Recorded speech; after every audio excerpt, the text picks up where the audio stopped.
it's really, I don't know, we're going to enjoy to talk about with people who actually feel and live what is happening, and not only the what the media post and that kind of things, So another opinions. Sure, So sure. It's hard to be non-biased in a situation like that and unaffected by what's happening in media, because that's how we're getting our information today. Media can dictate certain things. So, and also, it is my country we're talking about. So I think it's clear the side that I'm going to take. okay, yeah, I think we're going to start. We're going to make a short introduction about the meeting, and then we're Sure, starting the interview. sure. Well, bueno, buenas noches a todos. Estamos en un nuevo episodio de Fuera de Contexto, esta vez en video. Hoy vamos a hablar con Alex. Él es ucraniano, hoy está viviendo en Estados Unidos y vamos a hacerle un par de preguntas sobre lo que está pasando en Ucrania. Hi, Alex. Well, welcome to this out of context of Publius. Before I would like to ask you about you. What are you doing in LA? I think you are a musician, and yes, before I would like to hear you about what are you doing then. Yeah. Buenas noches, Argentina. Thank you for having me. Yes, I am from Ukraine. I was born there. No, I was born in Kiev, capital, and I moved to LA around like 10 years ago. I am indeed a musician. Uh, I make music. I make metal, although I don't think that should be the main subject of the conversation. But yeah, that's a short and sweet intro. Yeah. Well, I wanted to ask you if you could tell us something about your life in Ukraine before you moved to the United States. Peaceful life. I mean, great life. Great friends, great family, great country. There's nothing to complain about, really. I think as a whole, it is, a country that has great potential. We have a lot of like talented people, and kind of leading into what's happening right now. Uh, a lot of Ukrainians were. Ukraine is a nation over the years. It's an old country, right? So like the city where I'm from is like 1,500 years old. There's a lot of history, and as it happened like recently, and we are just trying to be part of a more civilized part of the society and the global community, and in terms of the life there, our our our goals and our hearts and our minds are directed towards being part of that civilized society, and that's where in turn why the things recently went south. But yeah, I think like if you guys ever visit Ukraine when it's rebuilt after current situations, you'd be surprised by the hospitality of people, the richness of history, and uh, ingenuity and generosity of the Ukrainians. yeah, and I would like to ask you about how was the life and the situation in Donetsk and Luhansk, the east of Ukraine, because before the invasion of Russia, we had a very weird information about us. I would like you to clear us this, Hmm. to make clear that for us, you know. Okay, so before that point, that was like around 2014 when it was the annexation of Crimea and like the Donbass happened. Like in terms of the civil situation, the economical and like societal situation, like things were great. We, as a nation, we had our disagreements in terms of the, you know, which political party to attach ourselves to, and that was it, you know. Like, we still have democratic elections, and we still could figure out our own business and our own matters, internal matters ourselves. It is a industrial region. You know, it was quite developed economically. You know, even though we had our differences, we're part of one nation. And then the division started happening after the entire situation with the Crimea in like 2014 or so. I wanted to ask you, how did you react when you first knew about the whole situation of the invasion of Russia and all the things that were going on there? You mean the recent one, yeah? Yeah. I mean, how didn't I react? You know, I reacted in all sorts of ways, from panic through emotional breakdown, through tears, through, you know, emotional exaltation, and shock would be wouldn't be like a word. Shock would be enough to destroy. Word shocking would be enough to describe the reaction, because my family lives in the capital, in Kiev, lived. And then a lot of my friends, friends with whom I grew up, it was I was actually with my friends here in LA.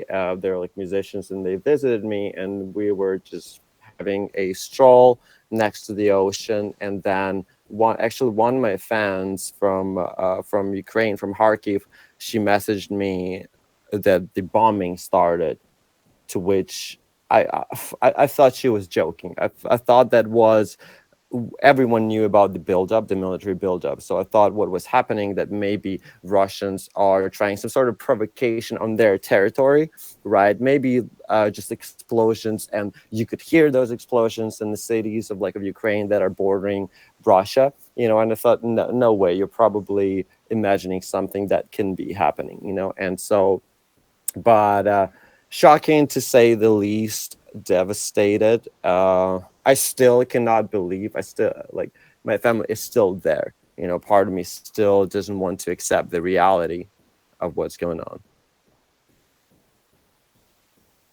Yeah, we hear about a lot of stories about Ukrainians, Ukrainian men and women from all around the world trying to go back home and fight this war. You know, have you heard about one of these stories? Do you know people who actually did it? In the people from UK can go back to Ukraine, or it's not allowed? I've definitely heard that a lot of people are coming back. A lot of people from overseas are coming back to fight.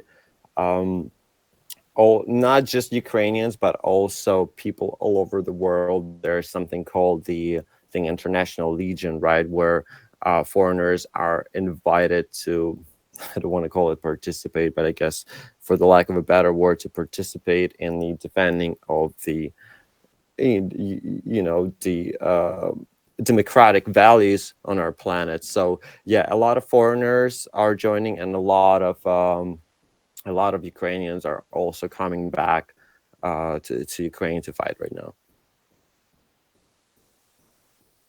And I wanted to ask if you are able to communicate with your relatives and your friends there, like, normally, or not.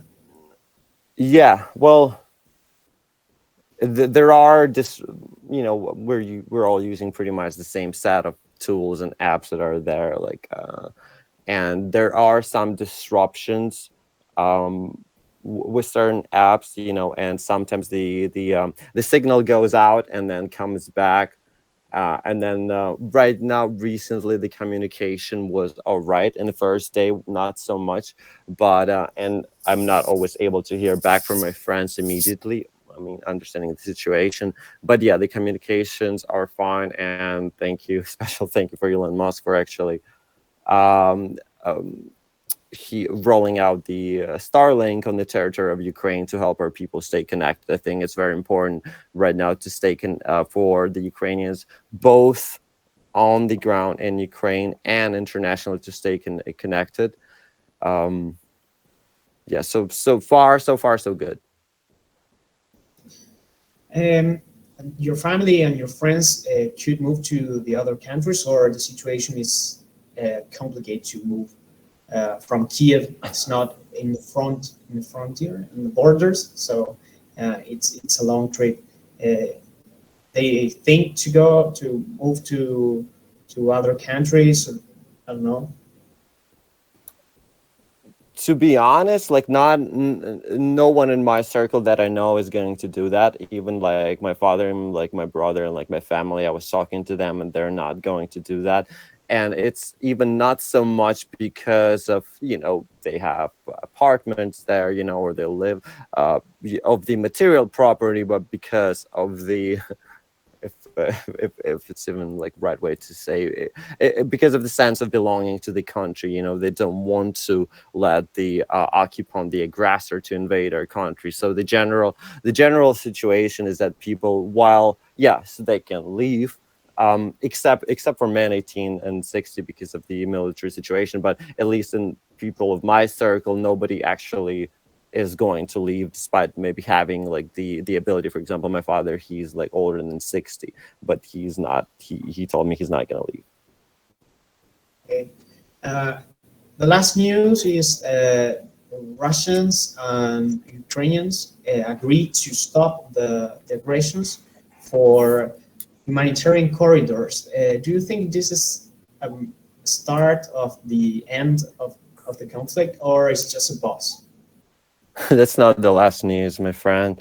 The last news that I've heard right now is that Russians are bombing a Zaporizhia nuclear station right now, and the possibility it is bigger than Chernobyl. And what may happen, a disaster of the scale larger like than Chernobyl, and that's what's happening right now. I was on my phone like right now a couple of minutes ago before we started the interview, and they were bombing that, and they weren't even allowing the firefighters to get to the area to put out the fire. So whatever Russians are, there are talks. There've been 2 talks so far about like stopping the just 2 talks, right? But then the Putin's government demands are just absurd. They're terrorists of the modern world. They need to be stopped. Whatever they're doing is complete insanity, and what they're offering us is to pretty much to give up, which is the Ukrainian nation isn't going to do. Do you think NATO have to intervene more and I don't know, stop with the sanctions and make some actions, I mean, sanctions are working so far. We'll see how it goes. Military intervention by NATO is a no-go because we're risking World War III. I mean, we just need to realize what kind of person we're dealing with, which is like Putin, which is a complete fucking. I'm sorry for like, you guys probably can be able to cover it. Like complete maniac. He's old. There are multiple like theories if he's dying or not, but he's one thing for sure, he's like he thinks he's badass and he's trying to leave his mark on the world, but the mark on the world that he's leaving right now is only of destruction and like bitterness and chaos and like and human death and suffering, and I mean I don't see how NATO is going to intervene. Actually, great thank you for NATO and the allies that are helping Ukrainian army by supplying them with weapons, and humanitarian aid. But we all understand that if they intervene, like we're dealing with a psychopath who has his hand right next to the probably red button, and he has nothing to lose because it's fucking maniac. Do you think there's a close end to this war, if you can call it like that, or you think this is going to keep going for a long time? I can definitely call it a war. A close end. That would be nice. I think it would be nice if someone in Putin's close circle realized the danger that he's posing to the rest of the planet and just get rid of him. Just just shoot the motherfucker like a dog.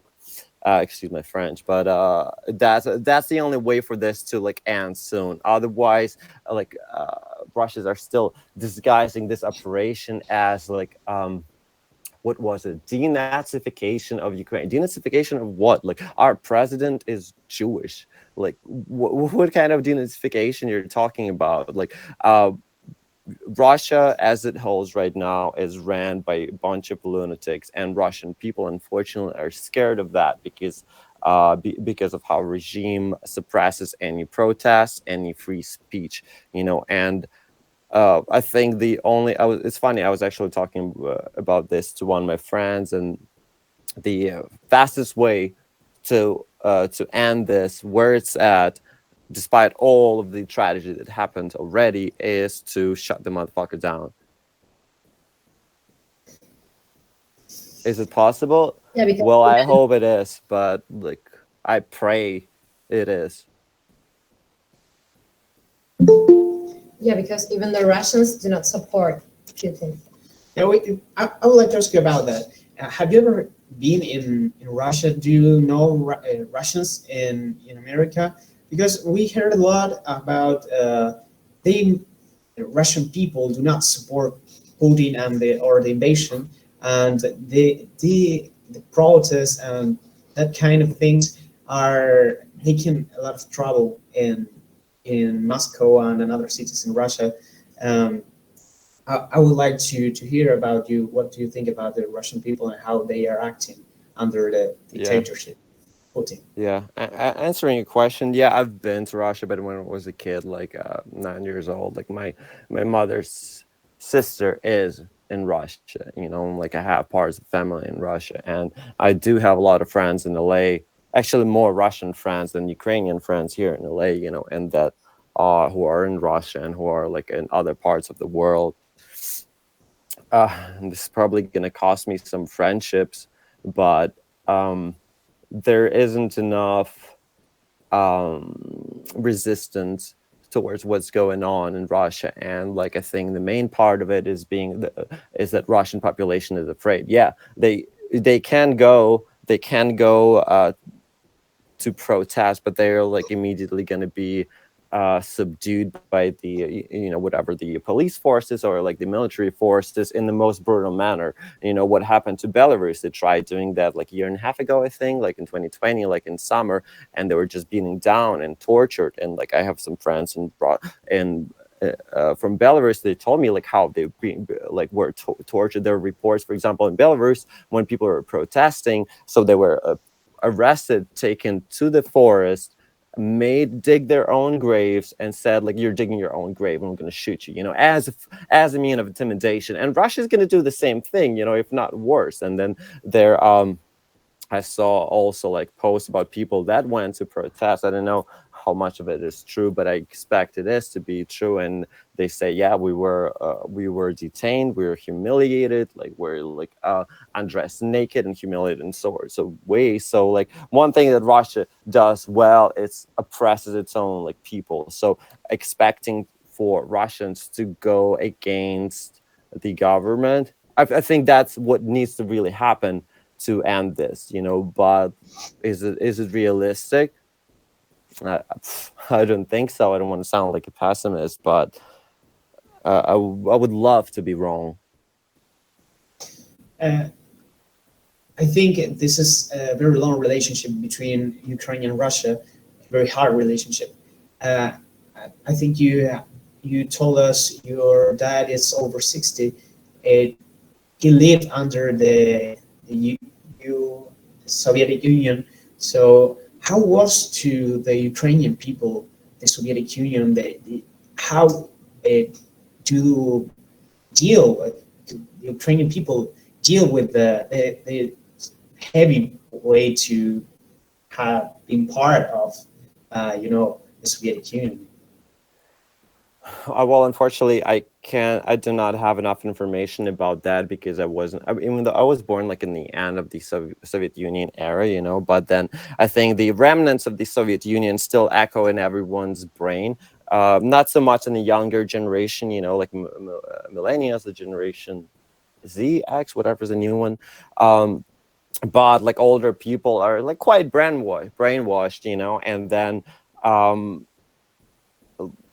I mean, we were always, it is true what they say online. We're always like brotherly nations, you know, but right now, one of the nations, you know, its situation was like Cain and Abel, like from the Bible, you know, when one brother kills another one. And that's what's happening right now.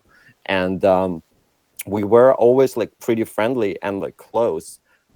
Um, and yeah, there were disagreements, but until like Putin really started ramping things up and like going from from zero to nutcase to psychopath really quick, you know, then things like shifted a lot, and actually that in turn united the Ukrainian nation to be against that in ways that Putin and like Russian government isn't cannot even imagine the amount of um, resistance that they're going to see in Ukraine, you know, like the amount of united resistance, because we realized that, you know, Ukraine started building their own identity, you know, political identity and identity as a nation, and where our priorities lie. And that's what I guess that's what makes Putin go crazy, because he wants to see the good old glory days of the USSR, you know. Uh, do you have like a message for people from other countries or for all around the world for what they could do to help get to an end of the situation?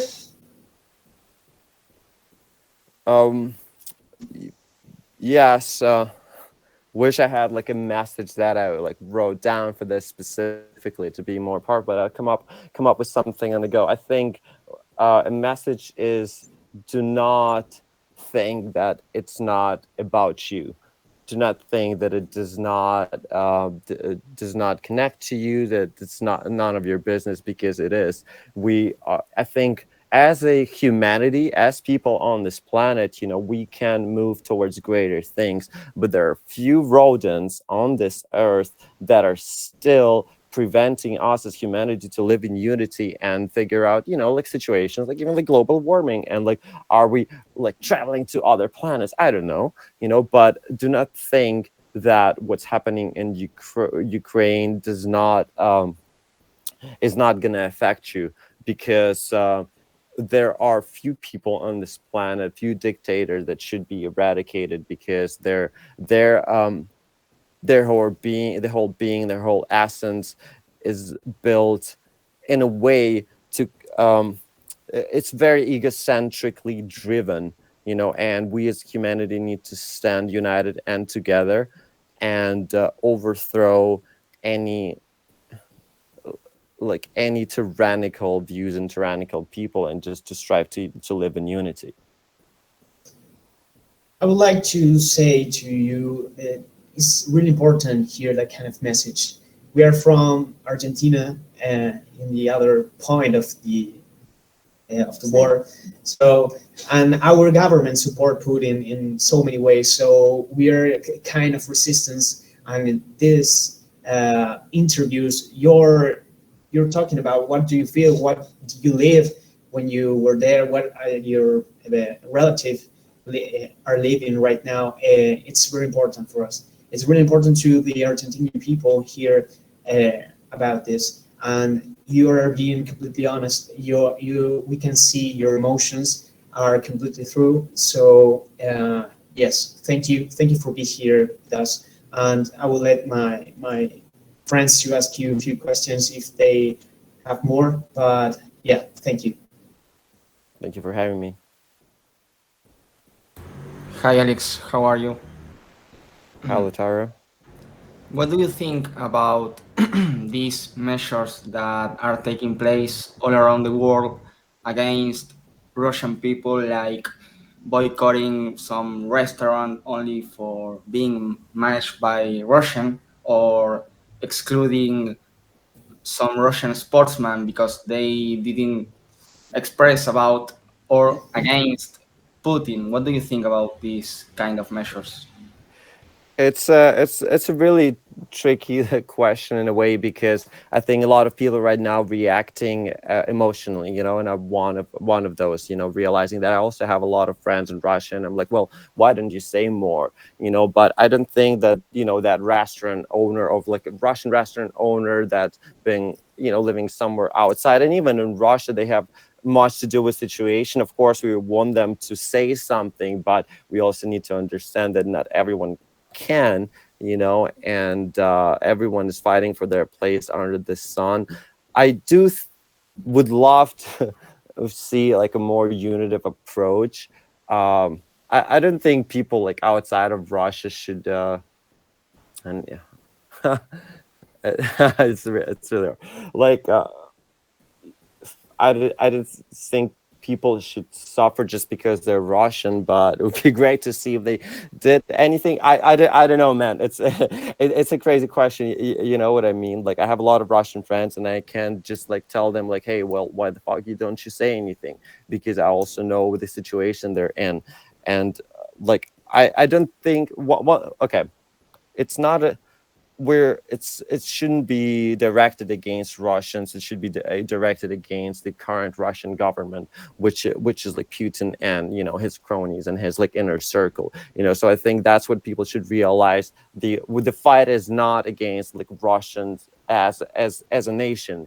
It's a fight against Russian government, which happened to be dictatorial right now. I don't know if anyone else has another question or something else you want to talk about.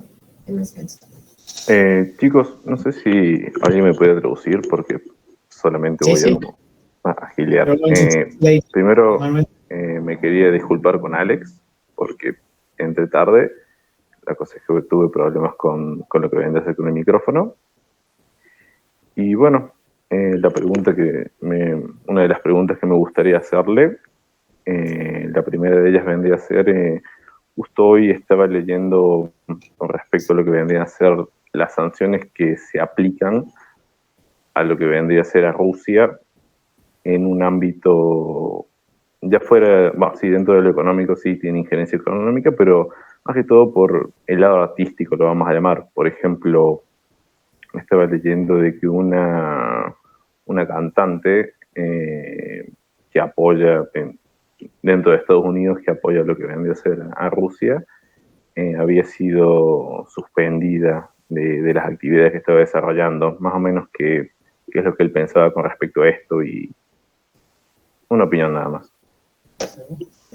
Well, he says sorry for entering the meeting late, and also he wanted to ask you what do you think about some sanctions against Russia.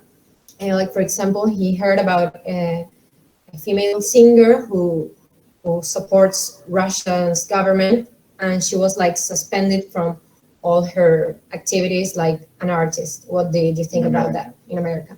She's in America. I think it's great. Sorry, like sometimes we have to be human, sometimes we have to behave as a beast, and I think these sanctions will make it hard for people to stay silent, and I think in part that's why they were made. I mean, okay, I really doubt that singer was prohibited from any performances in the United States because she was just Russian.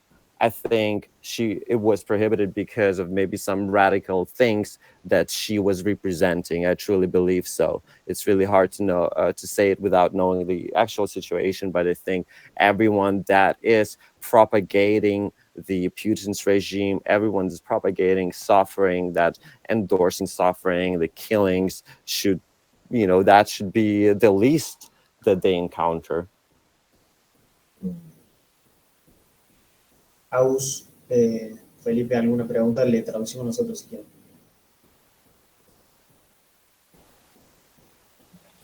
Hi, Alex. How are you?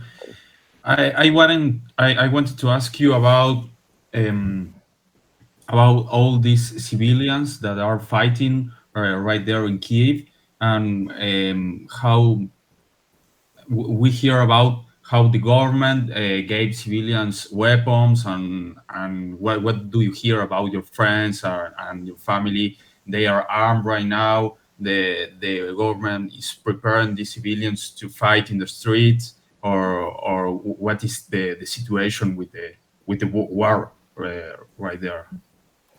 Everyone, so every Ukrainian has the ability to enlist in and perform that part of their civic duty. It's not just like it's not a situation where they're just giving like weapons left and right. There were actually cases when Russian military pretended to be Ukrainians and enlisted as the what's the right translation for it? It's like territorial defense troops, local territorial defense troops. So there are cases when Russia's enlisted and then like shoot down the Ukrainians from behind, and pretended to be Ukrainian. So not it's it is encouraged to defend your country. What do you think about it? I think that those peoples are absolute heroes, that have the courage to go and fight against their country without like any to go and fight for their country without having any military training, and they should be absolutely praised. Unfortunately, there are cases where like Russian military actually pretend to be Ukrainians, and a lot of things that they're doing right now are like worthy of the crimes against the humanity, on behalf of like Russians. And but on my end, for Ukrainians that non-military Ukrainians, I'm only have utmost respect for them and to their courage. And other things I wanted to ask you.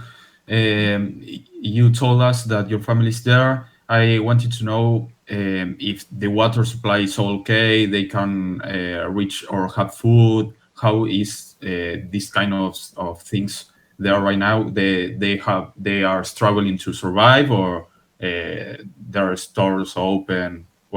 How they manage that? Every situation is different depending on the location. My family is fine right now, but I was talking to some of my fans. Like, I have a lot of fans like from Ukraine and Russia, and some of them that are close to Kharkiv, one of the cities that like bordering Russia on the northeast. So they're experiencing they're experiencing some disruptions in terms of like the sometimes heat or electricity or supplies, and especially every city that's under heavy bombardment under Russian troops right now, it can be experiencing that. But generally, all of the primarily everything is working fine right now in terms of supplies. And I wanted to know if you believe that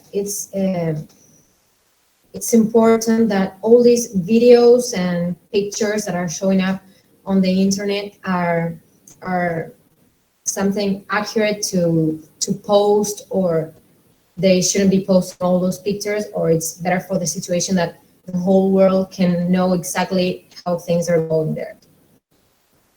Well, one thing, they definitely should be accurate. There's a lot of like propaganda and like misinformation.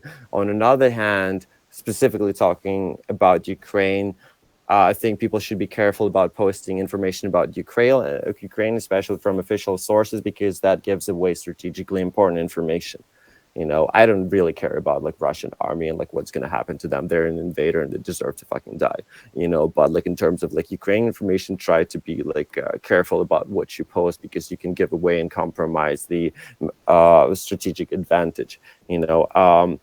You'd be surprised like how brainwashed some of the Russian population is right now, and the amount of information that they lack. They still think that they're like the thing that they're engaged into some holy war against Russians just because of how brainwashed they are. And they should know there have been a lot of like reports of hacking of Russian like channels, news channels, like TV channels and things like that. And it's they don't really know, you know. I've been talking to some of Russian friends and their family, like they didn't know what's going on, you know, and they say like, oh, like we're fighting against the Nazis. Like, what? And we hear about a lot of ways to send money to Ukrainian to help, but we hear too about some frauds. Do you have, I don't know, a serious way to send money and help them? Do you know some way? I would think the best way would be to, at least what I've been doing, is going to Ukraine's official Twitter account and doing it that way. Definitely avoiding like other channels, unless it's like completely legit. But then on my end, what I've been using is the Ukrainian official Twitter account. Agus, o no sé si Emma, vos tenés alguna otra pregunta. I have a question. Hello, Alex. Hi. Well, what is your opinion about your president? Because Zelensky is really young. You consider it possible that Zelensky and Putin can have a talk in the table, for example, something like that? If they can have, okay, so two questions essentially. Opinion, he has the biggest balls in the planet right now. He's definitely holding, you know, where people before were doubting here and there, right now, like he's holding, he's in the capital, he's at the front lines, he's fighting for our people. He's definitely a hero, and I would love to see him, like, after all this over, when I'm sure like the Ukrainian nation is going to prevail because we're fighting for the truth. I would love for him to see some honorary awards because he's fighting for the nation, and like nothing but positive things about him. You know, he's a genuine human being. About talks and between Zelensky and Putin. So Zelensky, he actually made a statement earlier today inviting Russian president to, you know, join the talks. But what's been happening like with Putin, like and I'm just commenting based on what I've been reading, right? So he's been hiding in some sort of bunker in Ural Mountains, like in Russia, and just not leaving there. You know, he's not a leader. You know, he, even like if you see all these pictures, like the way how far he keeps everyone away from him, you know, it reminds me from the you know, from when there was like an attempt, an assassination attempt on like Hitler, and that's what this motherfucker is doing. He just, like, you know, he doesn't let anyone in. He's not with his people. He's not in Moscow. He's somewhere in hiding. He doesn't go to talks. You know, he doesn't have the courage to go to talks because I didn't even have a word to be able to insult that man because like it's not going to be strong enough. So you believe that there is very little chance that there's a diplomatic solution to this conflict?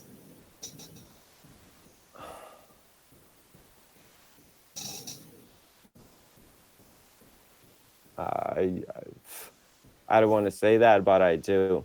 I mean,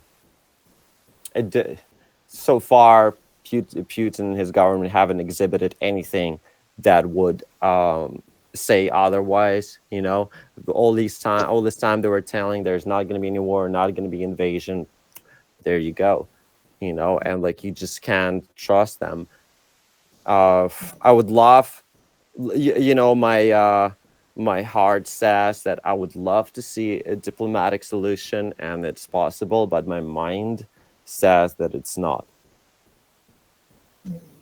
We hear some versions about if Donetsk and Luhansk get their independence, the war could end. Do you think it's true, or it's just an excuse to invade Ukraine, or what do you think about it? Well, yeah, that was the entire strategy that Russia proclaimed Donbass, Donetsk, and Lugansk republics as independent, but like there was never like a separatist movement against Russia there. It was like Russian troops stationed there controlled by the puppets of the Russian regime from that territory that were bombing us from like since 2014 there, and then you know, Putin is just finding loopholes in the international like I guess like political regulations, you know, and using them to their advantage. Like this one, like, oh, we're proclaiming them independent and like we're gonna liberate them, but for some reason we're gonna send the troops not just to liberate that region, but we're gonna send troops from everywhere around the Ukraine to bomb them, to bomb the civilians and to kill people. Agus, Felipe, no sé si quieren hacer otra pregunta, o Fabio, cualquiera.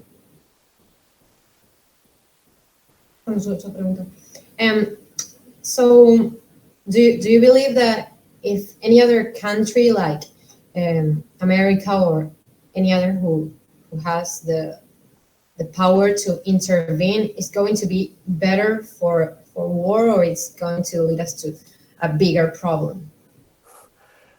I mean, so far what everyone's saying is going to lead to a bigger problem. It's hard to say. The only reason why everyone's staying away right now because they know that Russians have so many nuclear weapons, and I can tell you that most likely, if you know Ukraine didn't give away their nuclear arsenal back in the 90s, this war wouldn't have happened. You know, and right now everyone just knows that they're dealing with a madman who can just pull the trigger on nukes and just destroy humanity. So unlikely anyone's going to intervene. I mean, they're sending weapons and munitions, supplies. Great. You know, I hope, I'm pretty sure that our military is going to do the rest. Like, it would be great if it was otherwise, if like other countries could intervene. It's such a weird, it's not a weird question on your behalf, but it's just such a weird situation, you know, because like Putin is like, oh, if anyone intervenes, we have measures against that, which is like, we're going to nuke everyone, right? But then Putin himself, like, oh, Kazakhstan, can you guys help us, you know? Or like Belarus, like he asked like a military station in Belarus, and like they've been sending rockets through Belarus and like land on our land. So it's like, it hurts me that my country is you know, on the table between one part of the world and another one, and they're figuring out their like I don't want to call them diplomatic questions, or they're figuring out their whatever questions they have for the sake of the Ukrainian population, you know, like it's like a trading card that you can toss around. And there's been a lot of threatening from Putin's government about using, they don't specifically say the nuclear weapons, but there's a lot of threats. Do you believe that he's actually capable of taking this kind of measurements? Putin, yeah, he's a fucking insane. I mean, I think he's just so full of himself and like of the control that he has. He just somehow end up in this situation. We have the control to dictate where the world can go, and he's just like he you know, he's probably so proud and like, you know, like fond of himself that he has power. Like, yeah, I think that motherfucker can. That's what I think that people in his close circle, which I'm sure is happening right now, need to realize the threat that he's posing to the rest of humanity. You know, people were talking about the Kim Jong-un and North Korea, like, you know, that he's insane. No, like we have like a Hitler of modern times right now sitting in Russia, you know, like somewhere hiding, because who like somehow managed to persuade his like his you know, his party or whatnot, the people that are under him and the entire Russian population, that is possible. And going back to what we were discussing before, the surest way is just to get rid of that motherfucker until it's too late. Yeah, I think he believes he's like the most powerful man in the world, and he could do whatever he wants. About this, I think maybe, and this is my impression, some of the president of the West side are completely afraid of him. Do you believe that? Do you believe if the leaders were different, could the situation be better? I think so. I think they're definitely afraid, and you know, like in and in Europe, North America, like they're used to diplomacy because that's at the core of their governments, right? At the core of their like political ruling, and they're used to that, and because it works and it works great, people have opportunities, but like, and they think that that's the kind of thing that works with like someone like Putin and someone who's like reigning Russian as a nation today. But historically, Russia was always ruled, with a firm fist and with this vulgar display of power. Yeah. Anyway, and I'm not saying they're weak, but I'm saying that they don't realize what they're dealing with and the kind of things that need to be imposed to prevent someone like Putin, like that's something what our president Zelensky was talking about, like where we're talking about sanctions. Do sanctions right now before they invade. Nobody did it and invaded, but like things could have been otherwise. Would that prevent anyone or not? Probably. Like I would expect that there's a lot of like turmoil right now in the Putin circle because of all of his oligarchs and people around. They see what he's causing right now, so that could have been prevented. But I think Europe and like North America, they relied on things that worked for them too much without really understanding things about that part of the world, like Eastern Europe and like Russia, how it's being controlled, and those two things like clash and don't correspond to each other, and like come with the come with the sword, die by the sword, and that's exactly when it comes to like Putin. You can't just you can't just talk, you can't just be diplomatic with someone like that. Those people only appreciate strength. Not even appreciate. It's more of like like subconscious message, like, oh, they're like fighting back, because if someone like that sees that there's no resistance, he's just gonna keep pushing and pushing and pushing and see how much he can get. But if he gets the resistance, he like gets like put in his place right away, then that's something that they can understand because that's how they grew up in the environment they grew up. Aus. Okay. You live in the United States in this moment, right? Yeah. Well, what is the opinion of the American people? They consider it a possibility that the United States government participate in this situation? No, I didn't think so. No, I feel it. Everything's going as it was going. Like an interesting question. No, I didn't think so. It's one of the lucky things or benefits of being United States, or like the United States. One of the benefits the United States got as a country, is that was like one of the that was probably one of the only recent example when humanity had a chance to start everything from the new sheet, like from the beginning, and they I don't want to say indulge, but they definitely in a situation where they're away from all those things that are happening elsewhere in the world. So unless they see people, unless they see explosions here, they're not going to take them seriously. You know what I mean? So in terms of like the reaction of people, yeah, I think mainly the reaction that I see, for example, in Los Angeles is by the Ukrainian and Russian diaspora that go to protest, but those protests aren't going to do anything. I mean, I shouldn't say they won't do anything. They probably complement the picture. It's so hard to say if they do anything or not, you know what I mean? But generally, people go about their lives, and we can't blame them for that. Nobody can blame that, Felipe, Fabio, ¿alguno quiere hacer una pregunta? ¿Vos, Lauti? Bueno. Is there something that you would like to share with people, like you would like us to post on social media, some message or something like that? Yeah, I would, if it's possible. I think it would be great if you guys repost maybe the Ukrainian official Twitter account was their post about the like crowdfunding and humanitarian help, because those things really help. If more people see that, and if they have the ability to donate even small amount to help the Ukrainians fight that, or like to Ukrainians just like get food, that'll be it. Okay. Oh, okay. Well, this is gonna be all. Thank you, Alex, for your time. It was really interesting, and for us, and I hope for all our audience.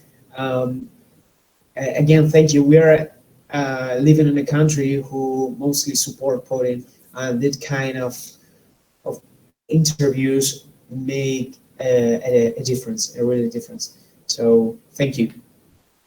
I really appreciate you guys, for the opportunity and showing support. It really means a lot. It just shows that humanity can be united, and unfortunately sometimes we require this burst of fire to be united. Okay. Thank you, Alex. We're going to text you and send you the short parts of the interview. You know what? I don't think it's necessary. You just you guys can just post it, and yeah. Okay, thank you. If there's something else you would like us to say, you can send us a text message or wherever you need to. Yeah, Slava Ukraini. Well, okay, thank you guys. Good night, and I hope you get well, and we hope all this situation ends soon. Yeah, thank you. I appreciate the support. Bye bye, guys. Adios. Bye bye. Bueno. Macanudo. Bueno, ahora todo en español. Ay, matado, se fue.